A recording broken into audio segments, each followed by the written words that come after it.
Go record. All right, so now it's recording. All right, wonderful. So now here we are. We're at Act 3 and Act 4, and just to give you a little um, uh, to pick back up from where we left off at the end of Act 2, we have Hamlet, who has decided to take on this task of looking and investigating into the nature of his father's death and verifying whether or not the what the ghost has told him is true. And the way that Hamlet is going to go about this, he is going to do two things. One, specifically, he's going to put on a series of plays in order to gauge the reactions that some of the key characters in this play or some of the key characters who may have been involved in the death of his father, how they react to this play. Um, and at the same time, he's going to manipulate people and position them almost like he's playing chess. So he's got key people in certain positions on the chessboard, and his whole goal is to um, checkmate the king, which happens to be his uncle, also his stepfather. How weird does that sound? And that's, again, that's what Hamlet is trying to accomplish here. And so he's going to use a series of plays in order to do that. One of the things that we talked about in the day class is the fact that in many ways Hamlet is somewhat representative of Shakespeare himself. Does anybody want to take a stab at giving me an example of how Hamlet is a reflection of Shakespeare himself?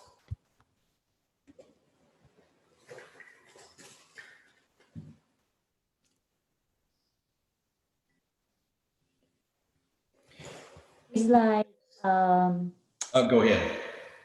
he's like deceiving, like I guess two persona, kind of like we believe that Shakespeare is Shakespeare himself, but really he's hiding under the Shakespeare name, but he's not. And Hamlet is projecting that he's projecting something, but he has a hidden motive. Absolutely. So, in some ways, that would be Miss Factor. I think that would be a very interesting paper, and I've actually read papers on that before. How Hamlet is kind of Shakespeare's way of coming out and revealing that he's not actually Shakespeare, but he's actually someone else oozing as this playwright. But Hamlet is also a character in a play who Shakespeare is using to kind of live out his own inner desires and fantasies and stuff. And here's the reason why we can look at it that way. Shakespeare, for those of you don't know, Shakespeare not only wrote the plays, but in many cases, he directed these plays within his company once it was commissioned by the theater to put on a production. He was not only an actor in some of these plays, but he was mainly the director, in addition to the author and the playwright. And so he was very good at manipulating actors to do exactly what he wanted them to do in order to accomplish a certain goal and objective that he had set forth for this play. And if you think about the play is almost representative of a real world situation where Shakespeare in the real world is manipulating the actors on the stage to do what he wants them to do. Well, in the ideal sense, in the allegorical sense, that is exactly what Hamlet is doing. Hamlet understands that there's a goal and objective that he must accomplish. He's under pressure to do this in a certain way. And so he comes up with a very Shakespearean answer or solution to solve the problem, which is, hey, I'm going to commission some plays whose sole objective is to make the one who I think is guilty, namely his uncle, feel so much guilt for what he has done that he will reveal himself as the murderer of my father.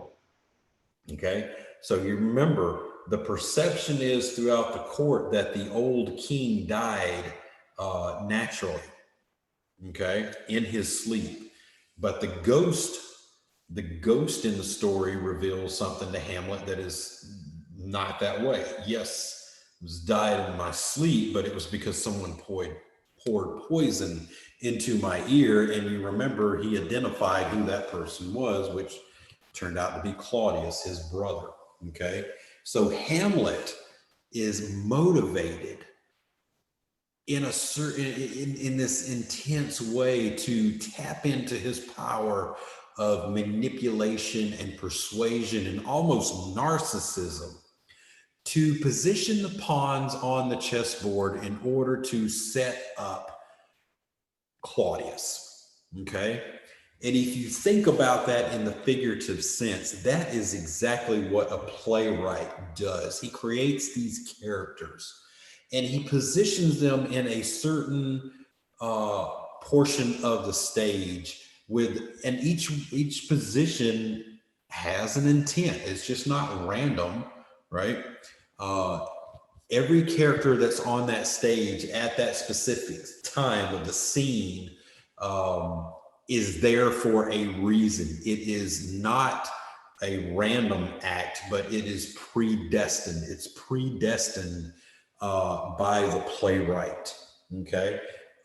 There again, we're playing on some religious tones there, but predestination. So you could probably pop that into your essay as well if you want to write about faith and religion there. So that is what the playwright is doing. He's predetermining all of the positions of the characters and the moves that they're going to make. And that's what the playwright's doing. But at the same time, Hamlet is attempting to do the same thing here. Now, why is that an important thing to understand? Well, you got to remember that Hamlet is a prince, okay? Hamlet, at the time of his father's death, it was intended for him to take the throne, much like any other medieval and Renaissance prince at the time who was heir to the throne. It was expected that they were going to assume command or attain the throne at the death of their the previous king or queen. That didn't happen in Hamlet's case. Hamlet had his birthright stolen from him. At the same time, he had his mother stolen from him. So really, you can look at that in one nice, neat package, that Hamlet in many ways had his whole life stolen from him. And by the last person that he would suspect to do that, namely his uncle, but also his mother as well. Okay. So again, the ghost has given him a mission. You must find some way of enacting revenge in my name against your uncle Claudius, my brother, for murdering me in my sleep. But at the same time, do not punish your mother. Okay, and that's a very important thing to remember. And a lot of it has to do with Shakespeare's view on women. Some of it, but it mainly comes from the Renaissance viewpoint of how women were perceived during this time period as well. And we'll talk about that a little more as we get through the play. Okay, so here's where we are. That's where we are at this point. Hamlet is concocting a plan, and he's going to use these plays in order to spy on his uncle and spy on his mother in order to use that as a tool to get to the truth of what really happened. But that's not the only instance of spying that we have here. Claudius and Gertrude as well have decided to spy on Hamlet and figure out what's going on with him, because he's not acting normal. He's talking to himself. He's very melancholy all the time. He's condescending. He's happy one second, but then the next minute he's sad. So he's definitely unstable in their eyes. And they're trying to get to the heart of the matter, or what's going on with Hamlet. Also, at the same time, you can look at it that Claudius knows that he has usurped the throne. And from what we can learn throughout history is that usurpers tend to be some of the most paranoid rulers because they know that from the onset of their attaining power that it was illegitimate from the start, that it's unpopular, especially with those who are being ruled, the common people. And Claudius is no different. He understands that in order to maintain power, he's going to have to keep his friends close and more so his enemies closer. Now, what we don't know at this point is, does Claudius really look at Hamlet as an enemy? I would say, according to what I know about medieval politics and society and culture moving into the Renaissance time, it is without a doubt. I have no doubt at all that Claudius, although had some kind of familial feelings towards his nephew, because of the blood relation there, but at the end of the day, he was very much suspecting of Hamlet at all times, felt threatened by Hamlet.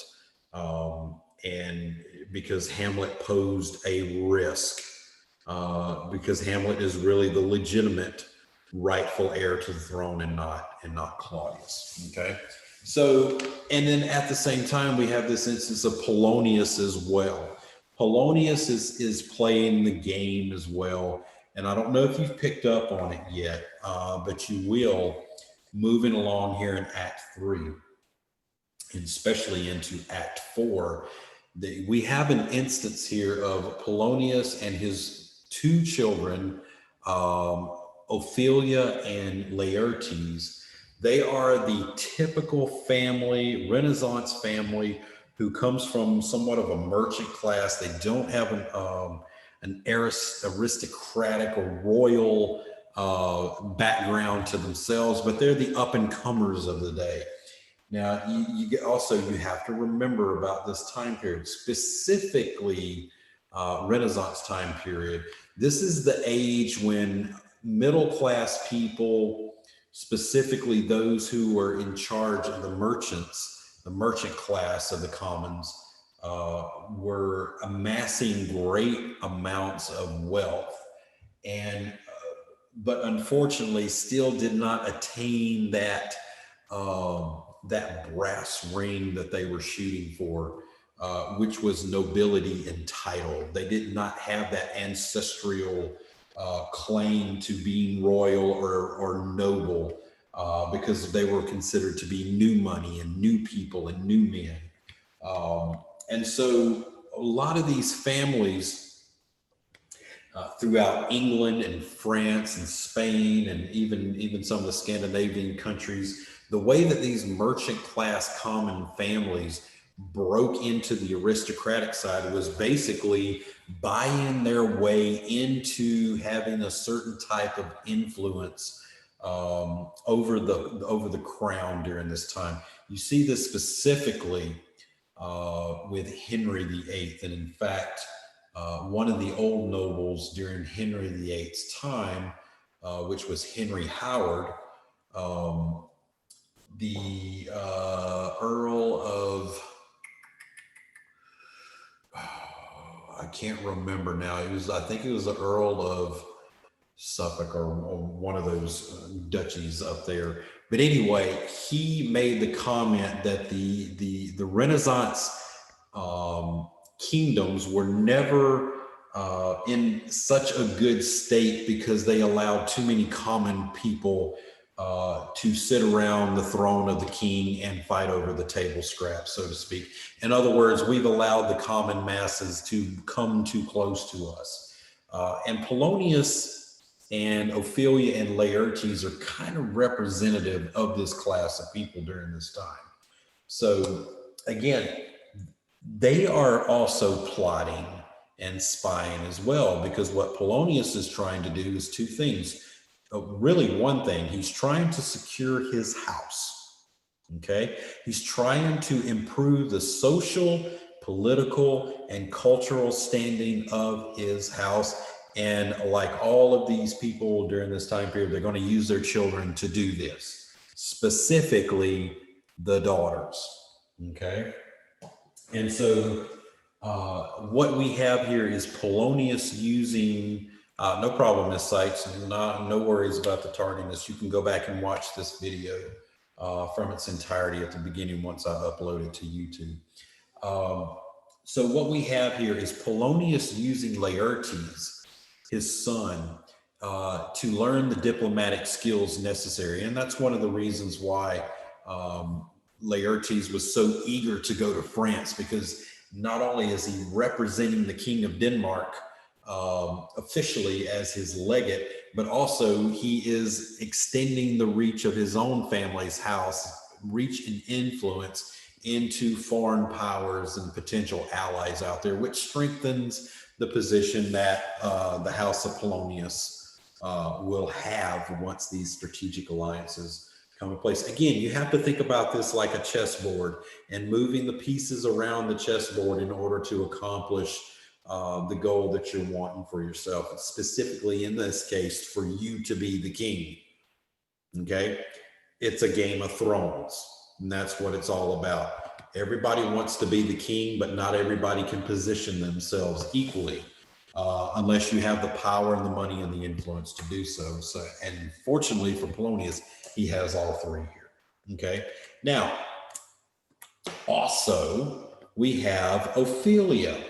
Okay, and Ophelia is one of those characters that many modern women hate. And what I want to do is I want to, especially for the ladies that are, well, everybody here except for Mr. Nivison and I, I'm going to ask you and give me a thumbs up if you agree with this. Do you hate the type of character Ophelia is? In other words, her personality and her character traits.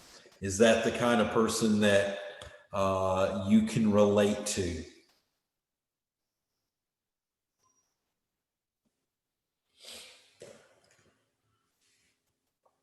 Oh, can everybody hear me? Just.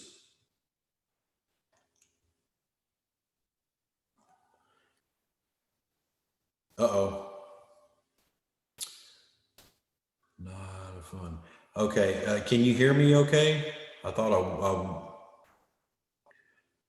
okay, all right, just okay, not a fan. Okay, yeah, she seems a little extra to me. So yeah, I asked my day class today, I asked what they kind of felt about her, and kind of falls in line. Most modern women who are taught to be independent, you take care of your own, you have your own mind, you have your own opinions, you're able to accomplish things that any man can accomplish out there. Many modern women look on these female types like Ophelia and say, oh my God, what is wrong with that girl? I just want to shake the crap out of her, you know? She's always sitting around waiting on a man to tell her how to think, how to act, and how to react to situations, making decisions for her. But you got to understand that women during this time were not perceived to be on equal par with men. In many cases, most women were used as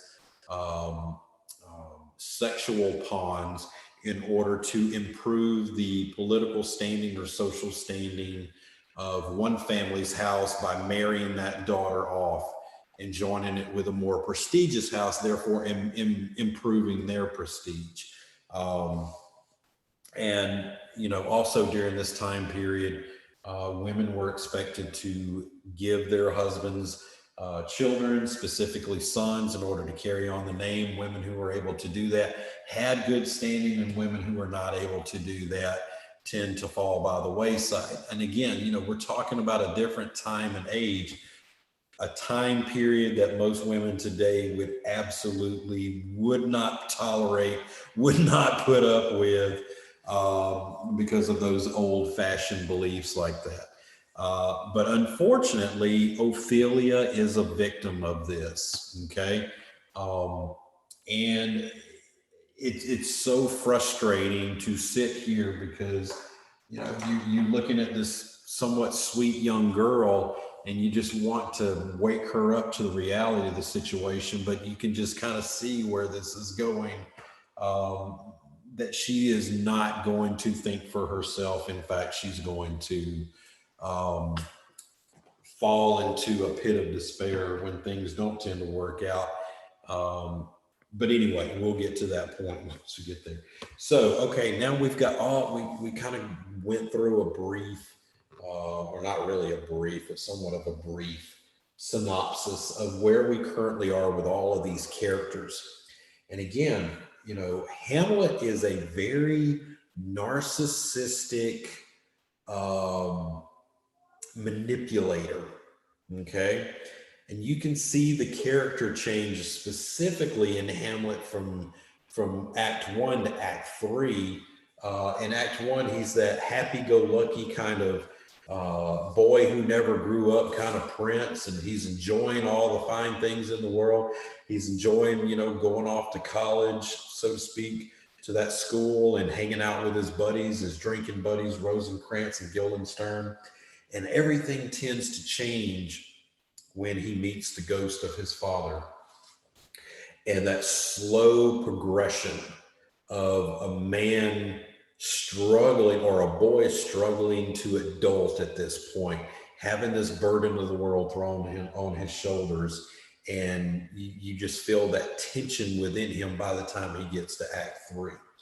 Um, and at the same time, as I've said, but he doesn't completely adult, grows up at this point because what he's doing kind of falls back on his boyish charms. He's manipulating people at the same time, which comes in handy when you're trying to spy on people and get to the truth that's laying deep beneath.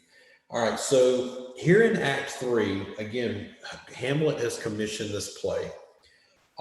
And what he's encouraged, um,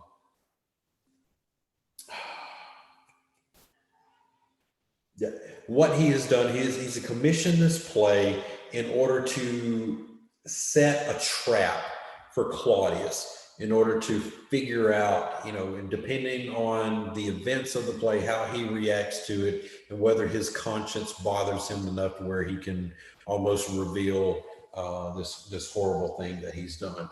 And so we move on into Act Three, and we pick up with, of course, the king and queen and their entourage that's moving through, Polonius and Ophelia. And we also end up with two buffoons, Hamlet's drinking buddies here, Rosencrantz and Guildenstern. And they move through the scene. And then what Claudius asks Rosencrantz and Guildenstern is, hey, you remember I sent you out to kind of gauge Hamlet and figure out what's going on with him. What did you learn? Well, of course, you all remember in Act Two, Hamlet knew exactly what was going on.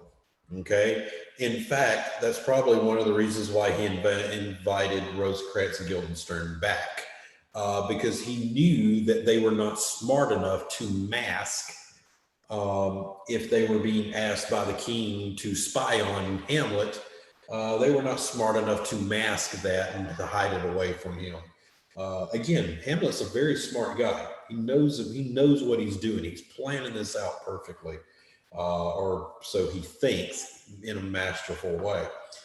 And so Rosencrantz and Guildenstern pretty much admit to Claudius, hey, we don't know what's going on with him. You know, we know nothing of this malady that you speak of. And we don't even know what the root cause of it is. But they are they do mention that Hamlet would seem very, very excited about this play that he was commissioning, and asks Claudius, "Hey, you sire, you need to attend Hamlet's play. In fact, if you attend Hamlet's play, it might reveal some of the things that are unknown, unseen to you." Um, and so Claudius agrees to attend the play, and Polonius and Claudius are left at this point, and they immediately formulate a plan to spy on Hamlet. And what they're going to do is loose Ophelia on Hamlet at this point. Okay.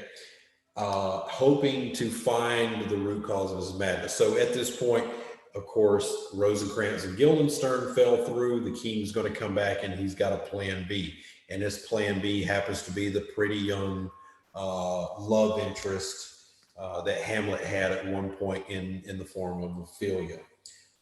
And they instruct Ophelia to wait for Hamlet and to almost, as soon as you see him, just kind of ignore him and just keep going on behind your book. And at the same time, what we're going to do is we're going to hide. Okay. Now, I want y'all to think about this. These are two grown men, probably in their 60s, two grown men coming up with a plan to spy on a young prince. And the best that they can come up with is, oh, we're just going to hide behind the curtain, or we're going to hide behind the tapestry. Wow. How such buffoonery, right?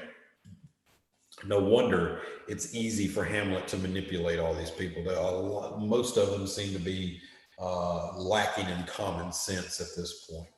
All right. So, of course, they're hiding behind the tapestry. Ophelia is sitting there alone. She's waiting. She's doing what she's told. She's doing what she's instructed to do. Wait for Hamlet, ignore him, and wait for him to come to you while you're reading this book. And of course, when Hamlet finally enters the scene, we go immediately into one of his soliloquies. Now, as I have counseled the day class, whenever Hamlet is alone by himself, speaking to himself or speaking to you, that is what we call in the theater a soliloquy.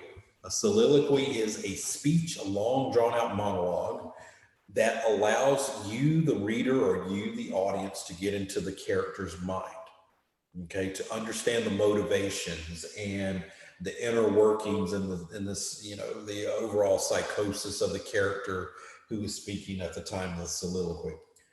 Shakespeare uses these specifically for narrative purposes, okay? In the absence of a narrator that you would have in a piece of fiction, Shakespeare is using the soliloquy in Hamlet specifically, because there's so many in there, to allow you to dive into the character of Hamlet and to get into his mindset. So Hamlet enters the room. He's in the middle of one of these soliloquies. Of course, this is a point where you heard that famous speech, to be or not to be. That is the question, right? This is that specific soliloquy that is going on. Basically, what Hamlet is doing is allowing his mind to wander, teetering on a long meditation between life and death and happiness and sadness. And at that point where he's kind of lost in a fog, he immediately recognizes Ophelia. Okay? Exactly as Claudius and Polonius have intended. And so, of course, they have a small conversation. And Ophelia uses this conversation to kind of rekindle some of the old feelings and some of the old memories in Hamlet, to try to kind of get a feel for, hey, does this guy really have a thing for me? And of course, Hamlet is wise to what she's doing. And in fact, the way in which Ophelia is questioning him, he really takes it as an offense, as almost that she is being too aggressive, right? Out of character for Ophelia at this point. You're being too aggressive. Although this is her opportunity, this is her moment to really open up her heart and to make her pitch to Hamlet in that, hey, I'm just trying to remind you of all the reasons why you've been courting me for all of these years. Think about all that we've meant. You've heard this before. Think about all we've meant to one another. Think about all the memories that we have and all the love that we've shared. How does Hamlet react to that? I'm going to ask you all. How does Hamlet react to that plea?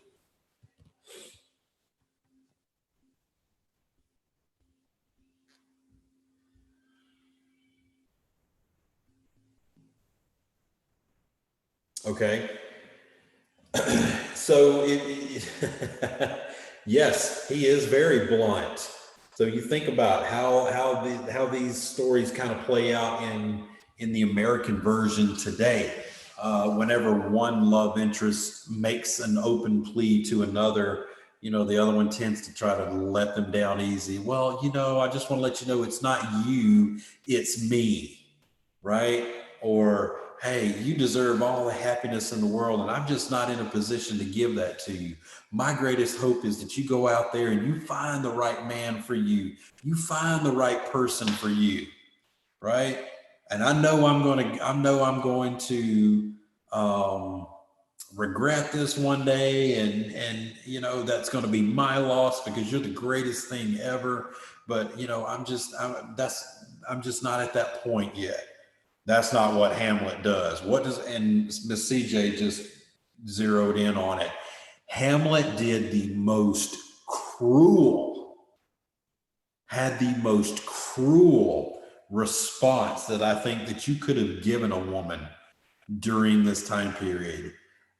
He tells her specifically, and this is directly quoted, get thee, in other words, get yourself to a nunnery right now. In other words, go join a convent to control your lust. You're coming on too strong. Now, think about this, y'all. This could have been an opportunity where he could have let her down easy, but no, he absolutely went brutal on her. He basically told her, you know what, the way that you're acting towards me right now, you're not worthy of any man. Go give yourself to God, give yourself to the church, become a nun, and take yourself out of the pool, basically. I mean, you can't ask for a more brutal slam in the Renaissance sense than telling a woman, you know what, you just need to get your butt to a nunnery. You're not worth the time and energy. Absolutely brutal. And again, I'm not sure that Hamlet really understood at this point what the words that he just uttered to Ophelia, the effects that they would have. And I really don't think he cared, because we're dealing with a different Hamlet here, a more narcissistic, self-centered, self-involved Hamlet, someone who is trying to achieve a goal and does not mind destroying everyone else in the process in order to get there. Okay. So of course, the way he leaves this off is he absolutely destroys Ophelia. And her heart is absolutely torn asunder at this point. Claudius and Polonius step out of their hiding place. Do they really console her? No. The king just states that he just doesn't believe that Hamlet is mad because of his foiled love for Ophelia. But he does think that he's tormented for some other hidden reason. So in other words, the little ruse worked. This is exactly what Claudius intended. He didn't mind destroying Ophelia, nor did Polonius mind destroying his own daughter, as long as it made him look good. And as long as the king got what he wanted. Absolutely cruel. And so, of course, Ophelia is heartbroken at this point. Claudius determines to send Hamlet on some type of diplomatic mission. In other words, I think he's got some kind of secret plans going on in order to mess these plans up. I think it's about time to send him on a mission to get him out of here. And so Polonius, of course, he backs up the king. Of course, he's not going to tell him, no, sire, that's not a good plan. Oh yeah, that's a wonderful plan. I think that's concocted perfectly. Although he still is convinced that Hamlet is distraught mentally, not because of anything, some hidden reason, but it has everything to do with Ophelia. At this point, Polonius does kind of console her a little bit, but it's not, and don't misread into that, it's not because he genuinely cares about his daughter in that purely fatherly way. He's just trying to pump her up in order to use her again. And then Polonius suggested in parting that Claudius arranged for a private interview. In other words, a private viewing between Hamlet and his mother after the play that evening in order to kind of gauge what's going on here.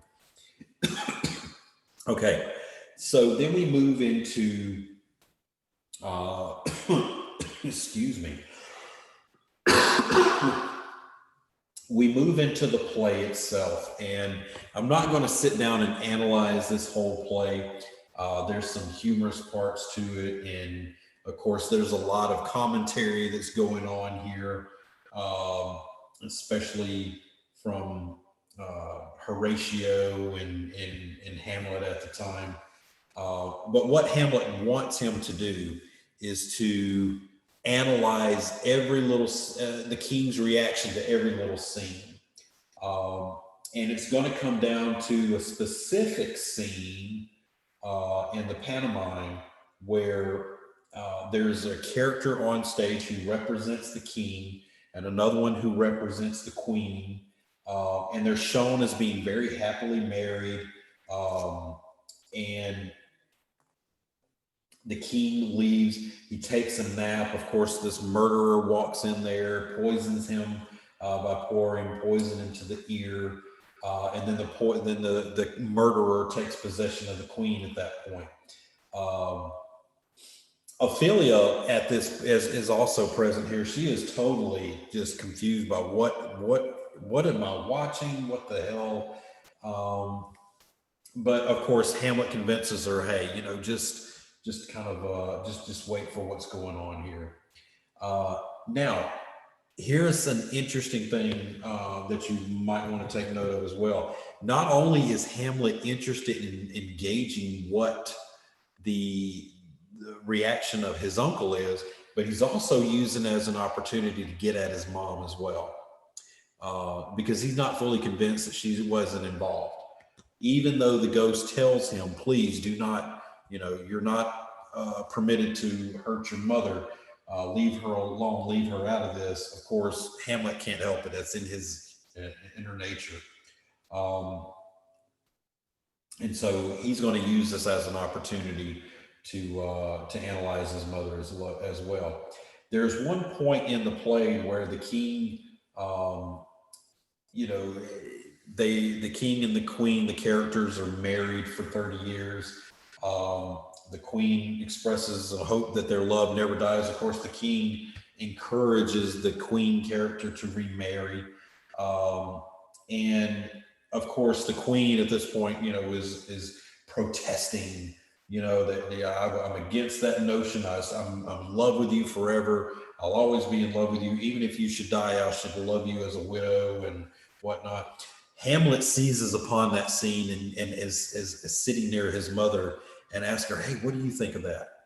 And of course, this leads to another famous line that Gertrude whispers, I think the lady doth protest too much. In other words, I think she's, not making her position any better by having too many opinions and not going along with what her husband wishes. And of course, that's her own inner conscience that's coming to the surface as well, because she realizes that she jumped the gun too quickly after her husband died as well. Now, at the end of this is the scene where the villain pours the poison into the king character's ear, and the king dies. And Hamlet at this point is unable to contain himself. He erupts, telling everyone that Lucianus will soon win the love of the king's over protesting wife, and that Lucianus is the brother in this case, and he's going to in the play at some point, winning over the mother, even though she's protesting and claiming that she doesn't want to move past her dead husband. This absolutely stirs something up in Claudius, and of course Horatio and Hamlet pick up on it. And so Claudius immediately rises. His conscience is bothered. He immediately orders the play to end, and then he leaves. And Hamlet and Horatio absolutely have a laugh at this point. Of course, they're like, "Gotcha!" There it is. There is the sign. And after they are certain at this point that the ghost of that approached both of them is indeed the ghost of Hamlet's father, according to their own thinking, and they're more convinced than ever that we got to push forward with this. Of course, Rosencrantz and Guildenstern come in and tell Hamlet, "You know what? You just pissed off your uncle. He's extremely upset with you, and you should not have done that." They also say that Gertrude has ordered Hamlet to meet her in her chamber, and she is upset with him as well. And of course, Hamlet is just sitting back gloating a little bit, going, "Wow, I've successfully played with these people. I've gotten under their skin. They're starting to reveal their corrupt evil deeds that are deep down inside." And he also becomes to a point where he's mocking them, right? He's saying, "These people played me like a pipe, like a flute. Now I'm playing them. I'm just giving it back to them." But after everyone leaves, Hamlet also, we deep dive into Hamlet's mind again, because although he is narcissistic, right? He's showing some narcissistic tendencies. He's also not without empathy completely, because he moves off to this other soliloquy and he realizes, I'm reminded of what my father's ghost said, and considering the reaction of my mother, I'm wondering if it's the right course of action to be this cruel to her. And at the end of the soliloquy, he was like, "You know what? Yes, it is justified, because she's the one that made the conscious decision to marry my father's brother, my uncle, and so abruptly. And whatever comes to her is justified. I will not physically harm her.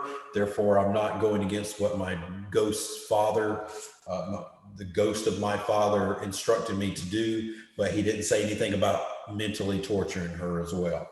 So I'm going to carry that out as much as I can in order to exact revenge."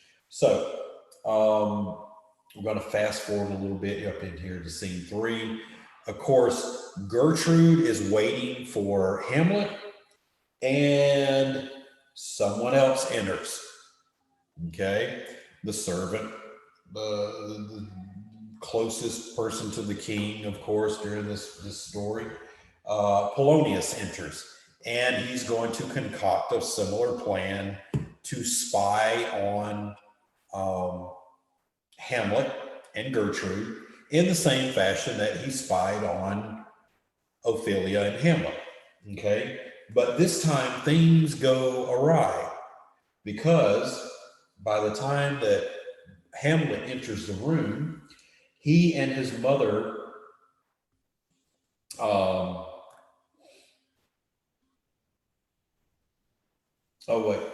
I skipped something here, and I'm looking at my notes and I realized this. So Polonius goes to Gertrude. He's waiting behind the tapestry, and Gertrude's sitting there waiting for him. Now, Hamlet is on his way to see his mother when he notices that Claudius at this point is alone and vulnerable. Claudius is kneeling at the altar praying because his conscience is starting to bother him. His conscience is bothered by the events that took place in the play that he witnessed a while ago. And he is absolutely, his conscience is starting to play on him a little bit. Now, you got to remember, this is a perfect opportunity for Hamlet, right? He's got the evidence. He doesn't have physical evidence, but he has circumstantial evidence. He's got, motive and opportunity, and he's got the reactions of his father, his uncle and his mother.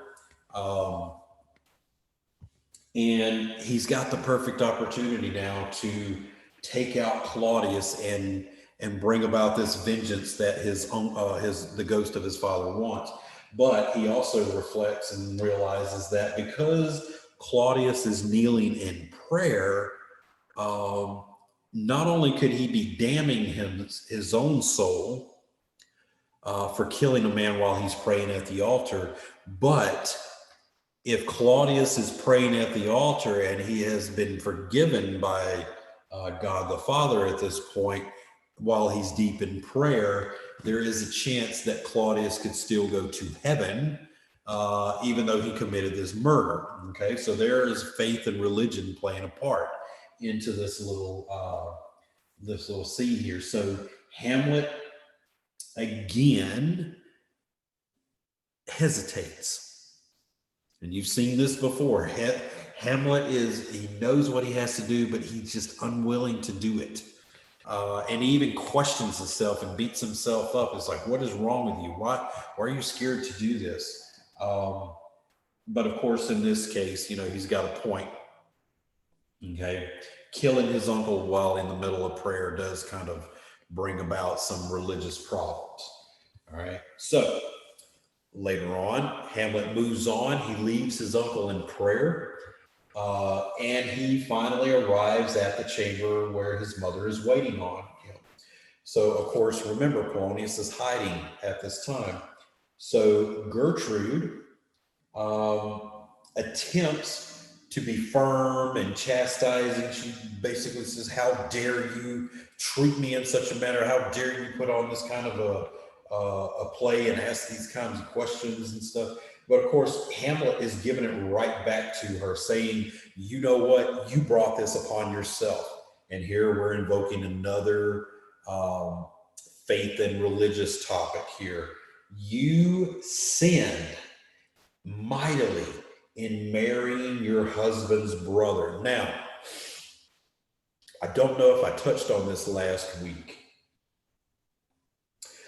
but I want to bring this specific reference and highlight it, because this, and I'm going to stop the little analysis portion or the step-by-step here through the play and kick in with some analysis. This is very, very, very important, especially those of you who are deep diving into the faith and religious aspect and want to write about that in your paper. Shakespeare was almost committing suicide at this point. And the reason why is because Claudius marrying marrying the wife of his dead brother, aside from it being icky, let's just go ahead and get that out of the way, very much is similar to incest at this point, because legally they were brother and sister because of the union of his brother to Gertrude. It was almost like he was a brother to Gertrude as well. So the reason why that we're having a faith and religious crisis here is because there is a passage in the book of Leviticus that references what is clean and what is unclean, what is holy, what is unholy, what is allowed, what is not allowed. And this is in the historical book of the Torah. Leviticus, which outlines the law that people in the Middle East, specifically the Israelites, were supposed to adhere to culturally and religiously and politically. One of the rules that was set in place that a man could not and should not marry the wife of a dead brother, because according to the law, that was unclean, and God would not sanction that unclean union and allow that family to have children. Okay, that marriage was cursed and would not be allowed to produce children. Now, why is that important? Why am I bringing up this old law from Leviticus? Well, you have to understand, historically speaking, that was the justification that Henry VIII used to divorce his first wife, Catherine of Aragon, in the Catholic Curia. Okay, there's a court in Rome that handles ecclesiastical matters and court cases and stuff, and they rule according to the ecclesiastical and canon law of the Catholic Church. Okay, I know all this because I'm Catholic, so I understand a lot of that stuff works. So the Curia was responsible for making these decisions. Now, the Curia also,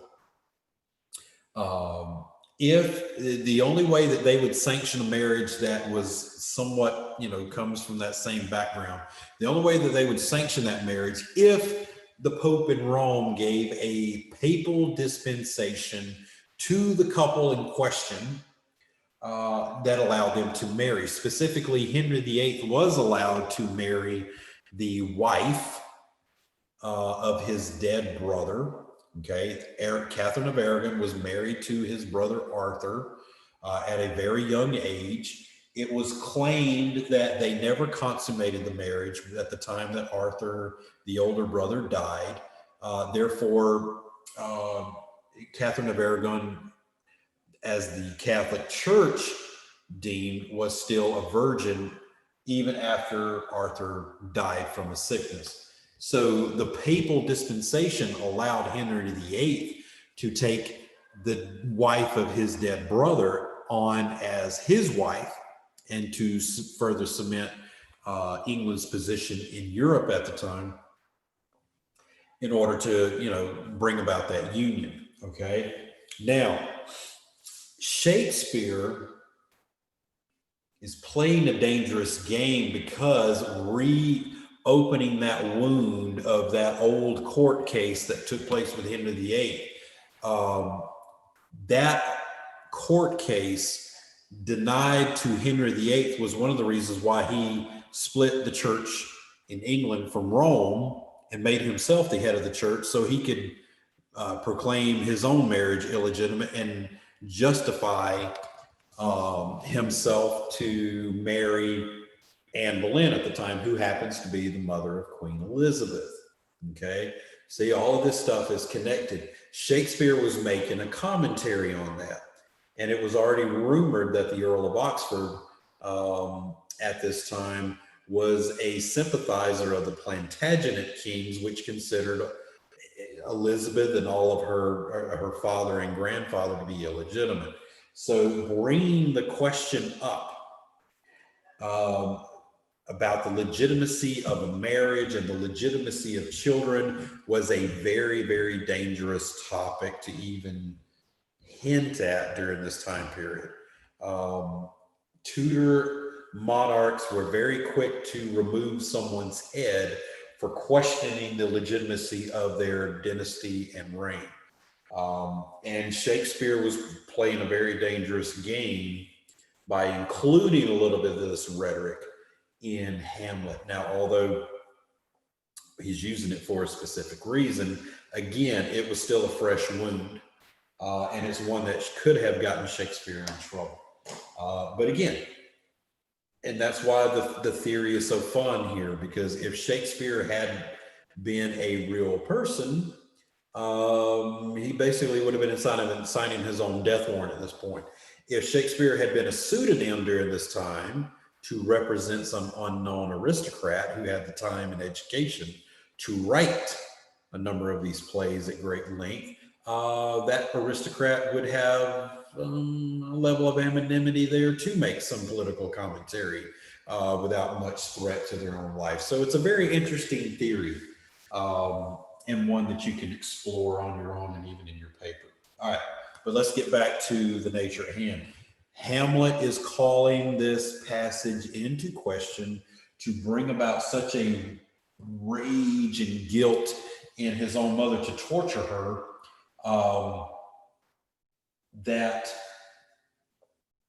at this point, Gertrude attempts to be firm and chastising to Hamlet, but he comes right back and saying that she had, of course, married her dead husband's brother, and that was unclean. He pulls his mother in front of the mirror saying, look at yourself, look at what you've become, look what the sin has done to you. It has corrupted you. It has attempted to poison your own body and your own physical beauty. And of course, this is so devastating to Gertrude that she winces and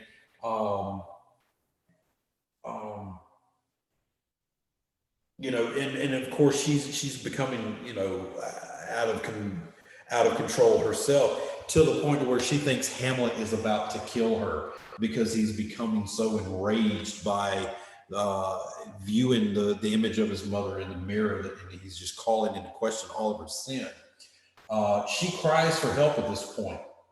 And of course, Polonius, who thinks that Gertrude's life is in danger, also cries out for help. Hamlet turns around and notices that the voice is coming from behind the tapestry. Who does he think is hiding behind there?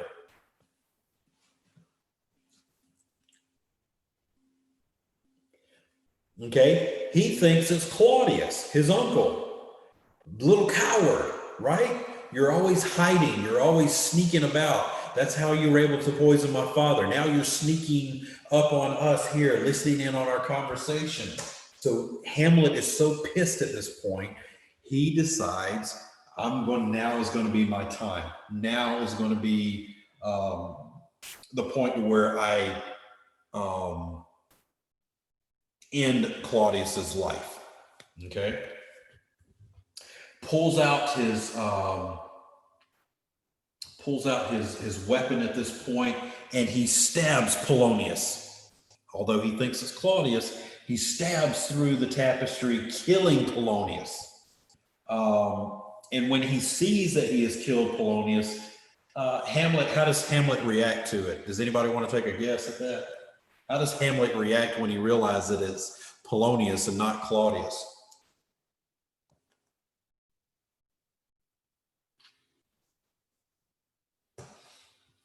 Yeah, he kind of scoffs at him. He's like, "Oh, this old man appears to be a rash and intruding fool," right? He doesn't even realize and this is the thing, this is the catalyst that I want you to think about, okay? The killing of Polonius is the major catalyst that's going to bring about the most horrific conflict and after effects, okay? This is the bigger of the two. This is not a skirmish. This is the opening shot of the main battle, okay? The taking of Polonius's life, even though it's by mistake, much like what happened in Romeo and Juliet when Tybalt kills Mercutio accidentally. That sets in process a series of mistakes that just can't be overcome at this point. So it's almost like you see the boulder at the top of the hill. Somebody has bumped into it, and you see what's lying at the bottom of the hill. This huge boulder is going to absolutely destroy everything in the valley, and there's not much you can do to stop it. You're just going to have to sit there and watch it roll down the hill at this point. So And that's what it's like seeing here. So of course, after Hamlet, um,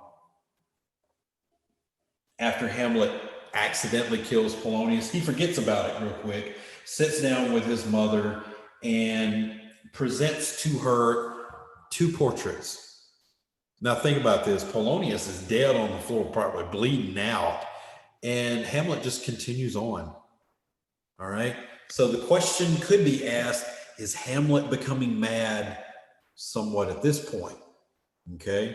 Well, maybe, maybe not. Maybe his level of narcissism has elevated to the point to where he can't even empathize with other people anymore. He has no empathy, he has no feeling for other people. He only has this image of his dead father asking for revenge, and that's the only thing that he can focus on right now. Okay.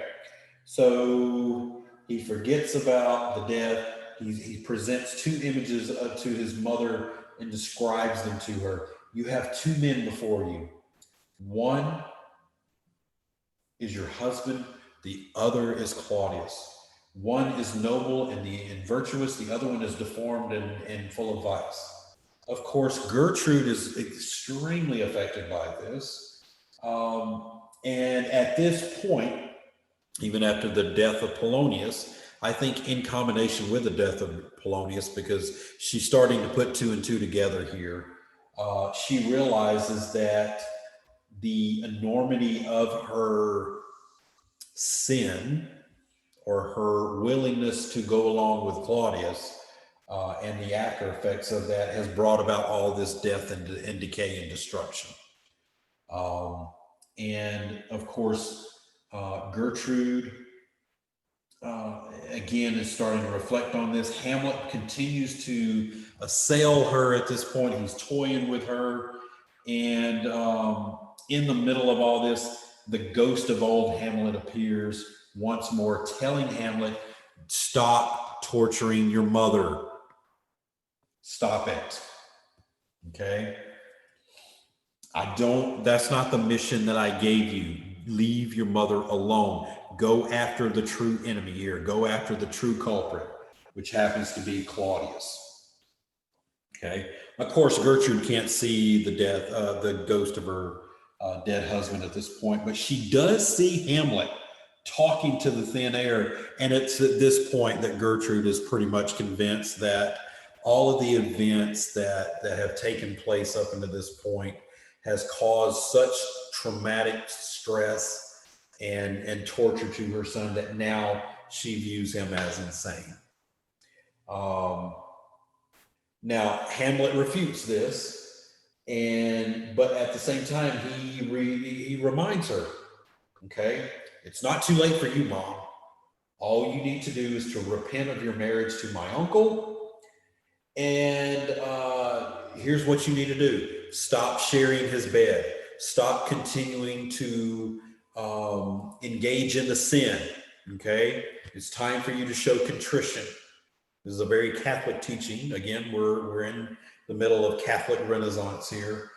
You must show contrition. You must stop the sin in order to receive forgiveness. Okay? And this is part of your penance. You must stop sharing your bed with my uncle. It's unclean. And if you're really, truly contrite, you will stop doing so. Okay? Now, Hamlet at this point is informed that, well, no, he's not informed, but he reminds his mother, look, this is what you need to do. You need to remember, I'm ordered to go to England. Okay, I'm not going to be able to be here to remind you to stop sinning with my uncle. So it's going to be important that you stay firm and stay true to yourself and stop this. Okay, Hamlet says that he will go to England. At the same time, he exits his mother's bedroom, and he's dragging the body of Polonius out with him, almost like a dead animal. Okay. And that is the end of the scene. Okay. And that's actually the end of Act 3. All right. So,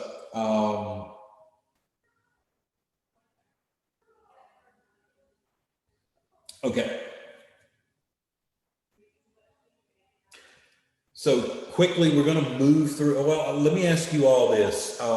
It's starting to get a little late tonight. And I know a lot of people are going to be getting ready for Thanksgiving, probably planning to get on the road tomorrow. Let me pose this to you all, since it's so late. Would you like for me that, again, I'm going to save this as Act 3 discussion. Would you all, do you want to continue on with Act 4 tonight? Or if I recorded a video tomorrow that's separate, would that work for you better? And then we continue the discussion tomorrow. On your own, through watching it on YouTube, you can get the analysis from me on Act 4. What's everybody's general feeling here? Would you rather continue tonight and go through Act 4, or would you rather pick it up tomorrow, or maybe later on in the week and watch it on YouTube? Yeah, what I mean in the sites by tomorrow is me recording it tomorrow and then posting it up on YouTube, and you're able to watch it at your own leisure. So I got one vote here for YouTube.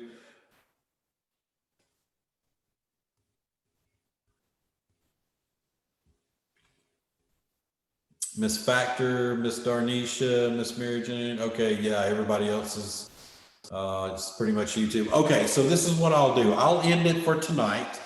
And thank you all for coming and for listening to the analysis portion of Act 3. Tomorrow, I will record a video for Act 4, throw it up on YouTube in addition to Act 3 here. Again, next week, well, here's the other thing too. Act 5, we still need to get through Act 5. So what I'm going to do is this weekend, yes, you can access all of this on Blackboard. I'll put links to the YouTube videos on Blackboard. You'll see 3 links populate. You're going to see one for Act 3, one for Act 4, and then later on after Thanksgiving, probably this weekend, I'll record a video for Act 5 and throw that analysis out there for you as well. The reason why I'm doing this is because some of my day classes are going to be missing out on vital content this week. They're going to be a little bit behind. So in the interest of keeping everybody moving along towards the end of the semester, I decided to just go ahead and do all of this discussion and analysis in a series of YouTube videos on Acts 1, 2, 3, 4, and 5 for you. That way we all stay on track to meet the requirements for the paper at the end of the semester. So again, I'll throw up Act 3 discussion tonight. I'll record one for Act 4 tomorrow. And then this weekend, I'll throw up another one for Act 5. And then what we will all do when we meet here again next week, we will go through Acts 1, 2, 3, 4, and 5 and give a brief synopsis. We'll talk about some character traits and some plots and themes. Some instances of irony and then conflict that we really want to highlight, especially for our paper. And then I'll throw, I'll allow you to come on here and ask some questions and to help you prepare for that final paper.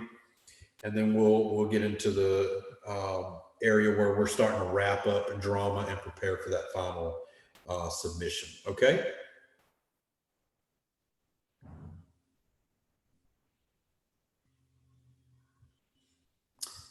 All right, sounds like a plan. So again, I will send an email. I'll also post the links on YouTube. And so just keep up with the content, keep up with reading in your Hamlet. Also watch the YouTube plays to make sure that you can see this acted out on stage so you can kind of keep up with what's going on. More importantly, I hope you all have a very wonderful Thanksgiving.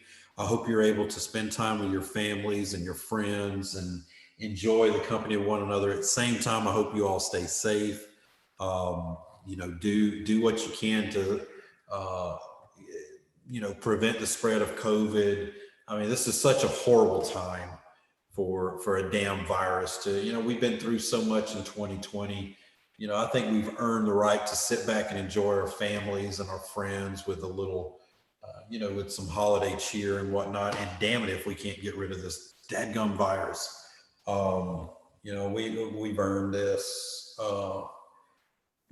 holiday. But anyway, I hope you're able to enjoy it any way you choose to do so. And I look forward to seeing you all this time again next week. Oh, and thank you for the well wishes on the house, and congratulations. So I appreciate that. It's a long road. It's going to be a hard process. Yeah, we got into the house this past week. Actually on Friday, we started moving some stuff in here on Friday. That's the reason why you hear a lot of echo going on behind me. So yeah, it's going to be a long 2-week process. So yes, many blessings to you as well, Miss Factor. Bless you all and have a wonderful Thanksgiving, and we'll see you all next week. Okay. All right. Bye-bye.